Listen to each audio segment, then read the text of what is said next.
지난번 그 신부의 성격의 문제를 이혼을 파혼하게 되면 어떻게 될 거냐 그 영상에 대한 댓글 달린 질문입니다. 네. 신랑들도 가장이 되는 건데 책임이라는 생각을 많이 가져야 할 것 같아요. 책임, 신부한 네. 책임. 베트남 신부랑 결혼했다고 자기는 마음대로 살 거라는 의식이 갈등을 만들죠.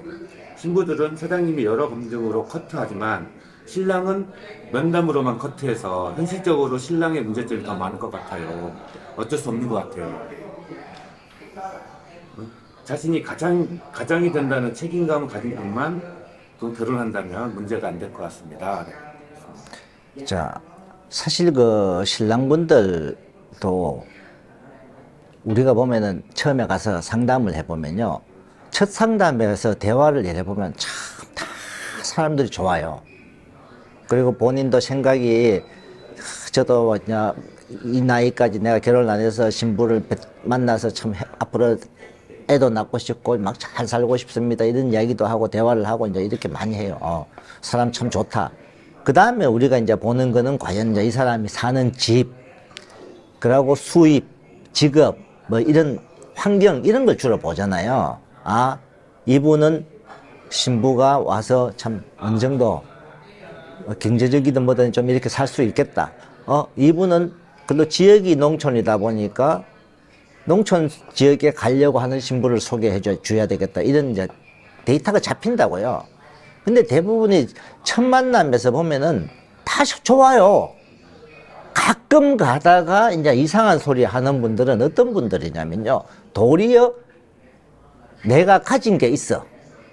경제적으로 나는 월 수입이 1,500만 원, 2,000만 원 되니까 본인은 한국 사람하고 결혼해서 이혼을 했는데도 나는 가진 게 있는 사람이니까 베트남 여성도 대학생들, 대학교 졸업한 신부를 만나야 되고 이쁜 신부를 만나야 되고 미인을 데려와야 되고 막 이런 마인드 가지고 있는 사람들 있어요. 그런 분들은 저는 그 자리에서 해요. 그런 생각 같으면 본인 결혼할 베트남 가지 마세요.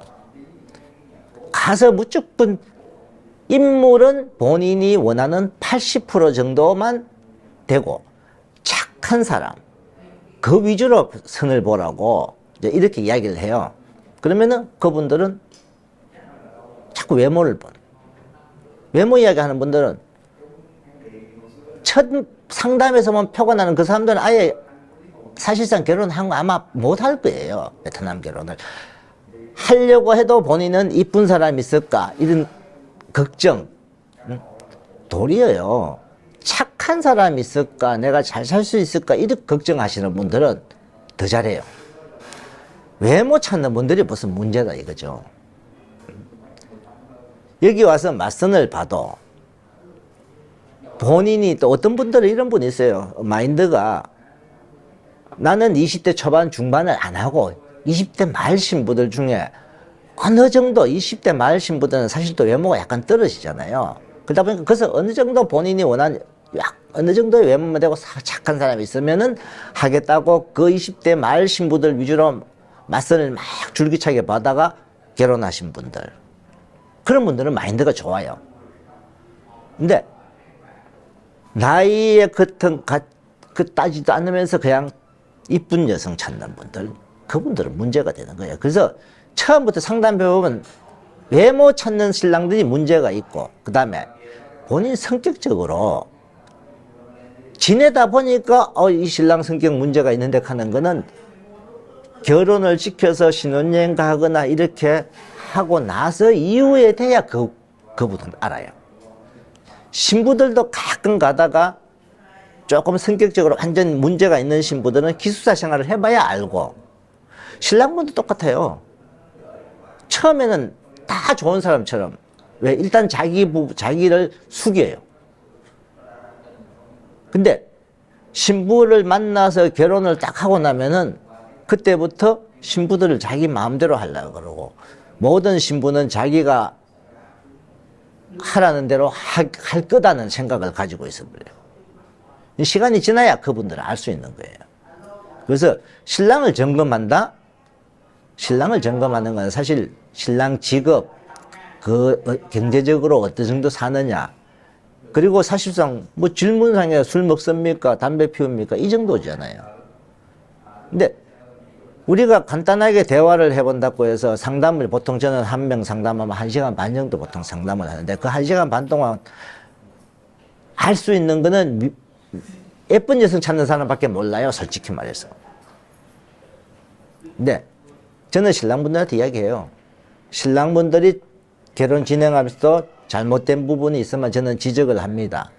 신랑분들도 고칠 부분은 고쳐야 되고 신부도 배워가야 됩니다. 그 이야기를 하는데 제가 여기 베트남 와서 신랑분 요렇게 요런 거는 좀 하지 마세요. 어떻게 하지 좀 고쳐주세요. 라고 하면 굉장히 싫어하는 사람도 있어요. 40, 50 넘어가지고 간섭하면 싫죠. 아니요. 40대는 말 잘 들어요. 40대는 99%가 말 들고 1%가 문제가 있고요. 50대 가면은 90%가 어느 정도 들어주고 10%가 60대 딱 가면은 와, 자기 주관대로 하는 사람이요. 어떻게 보면 80%예요.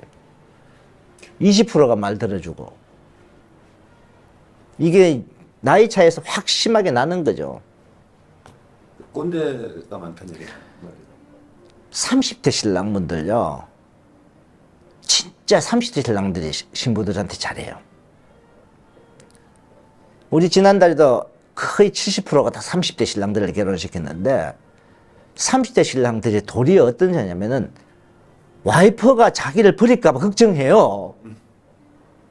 여기 와서 그리고 신부가 선택이 되었고 진행을 일을 하다 보면은 진짜 신부한테 잘해요. 그 사람들이. 그러고 한국 가서도 그리고 다른 사람들한테 배려심도 있어요. 중간에 놀러를 오고 싶은데 옆에 같이 결혼한 다른 사람이 안 오면은 그 신부가 혹시나 싫어하지, 그 자기 남편은 왜 안 오지 이런 생각까지 할까 싶어 조심도 하고. 저한테 그런 문자가 와요. 신랑분이 다른 분 뭐 안 간다 해서 내가 가기가 좀 그래갖고 상관없으니까 오세요. 그렇게 오시는 분도 있고 그래요. 30대, 40대 초반 분들까지도 많이 덜해요. 근데 나이가 들수록 아무튼 뭐 나이가 들수록 뭐 꼰대든 아니든 뭐 얼굴 따지든 안 따지든 그러니까 신랑이 가장 기본적인 마음가짐은 자기 가족을 받아들이는 그런 마음을 갖고 있어야 된다고 생각한다는 댓글이거든요, 이 말은. 그러니까 상대방 입장이 돼주고 항상 저는 그래요. 한국 여자를 만나서 한국 사람하고 결혼한다는 그 마음대로 막 그렇게만 하라 이거죠. 그러면은 아마 베트남 여성들도 아마 신랑 떠받들고 살 겁니다. 요즘 한국 여자하고 결혼해서 사는 분들요, 신랑들 큰소리 치는 사람도 누가 있습니까? 막말로. 근데 외국에서 데려왔으니까 자꾸 이런 인식을 갖고 있는 것 같아요. 아직도. 그 인식은 바로 버려야 돼요. 신부한테 내가 잘하고, 그러고 잘하는 게 어떤 걸 잘하느냐. 어떤 분들 용돈 주고 뭐 좋은 옷 사주고 신발 사주고 뭐 이렇게 잘하는 거죠. 그거는 잘하는 건 아니에요. 그거는 남편의 가장 기본적인 도리잖아요. 제일 잘하는 거는 와이프 마음을 헤아리라는 거예요. 내 와이프 가려운 점이 뭔지. 와이프가 한국 와서 처음에 외롭지 않게끔 좀 시간을 내서 와이프하고도 산책도 자주 다니고 뭐 이렇게 와이프하고 많은 시간을 내주고, 안 심심해. 처음에 와서 보면은 신랑분들 뭐 직장 나오면 집에서 뭐 해요? 공부하다가 뭐 한국어 뭐야 다문화 센터 갔다 오는 그거밖에 뭐 있어요?